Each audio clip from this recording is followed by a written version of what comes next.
প্রথমে ক্লিপটি দেখো। ভারত ছাড়া মৃত বাংলাদেশ। আমাদের কাছে যে পরিমাণ সেনাবাহিনী আছে, যে পরিমাণ আমাদের কাছে সিকিউরিটি ফোর্সেস আছে, গোর্খা রেজিমেন্ট রয়েছে, আমরা আমাদের ওই চিকেন স্নেক অর্থাৎ মুরগির যে গলা, সেই মুরগির গলাকে হাতির গলা কেন বানাবো না? বাঁদিক ডান দিক, বাঁদিকে 20 কিলোমিটার, ডান দিকে 20 কিলোমিটার নিয়ে মুরগির গলাকে হাতির গলা বানিয়ে নিলেই তো হয়। দাদারা ছাগলের 3 নম্বর বাচ্চার মতো চিল্লানিতে শুধু সীমাবদ্ধ। তারা আছে সবাই সানি দেওয়ানের মুভি দেখে মোটিভেটেড, সেটা এখানেই বোঝা যায়। Bro, it's not movie, come to reality. Look at this person. একে দেখা মাত্রই তোমাদের বড় বড় মন্ত্রী মিনিস্টারের প্যান্ট ভিজে যায়।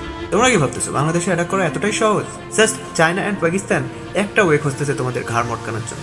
এজন্যই তো তোমরা থেমে আছো, তাই না? নিজেকে দেখো, তোমাদের পার্শ্ববর্তী কোনো দেশের সাথে একটুও সম্পর্ক ভালো আছে? সবার সঙ্গে রক্সেরাসের সম্পর্ক। আমাদের সাথেই না হয় একটু ভালো ছিল, তারপরেও তোমরা এমন পর্যায়ে নিয়ে ফেলেছো যে তোমাদের দেখলে এখন আমাদের ঘৃণা হয়। তোমরা সেই মানুষটাকে আশ্রয় দিয়েছো যিনি আমাদের হাজারো তরুণের প্রাণ কেড়ে নিয়ে পালিয়েছে। অনেক সহ্য করেছি, অনেক দেখেছি যে তোমরা আমাদের প্রত্যেকবার কিভাবে ঠকিয়েছো। তোমরা কখনো বাংলাদেশকে ভালো চোখে দেখো নাই, বাঙালিদেরকে কখনোই তোমরা সম্মান করো নাই।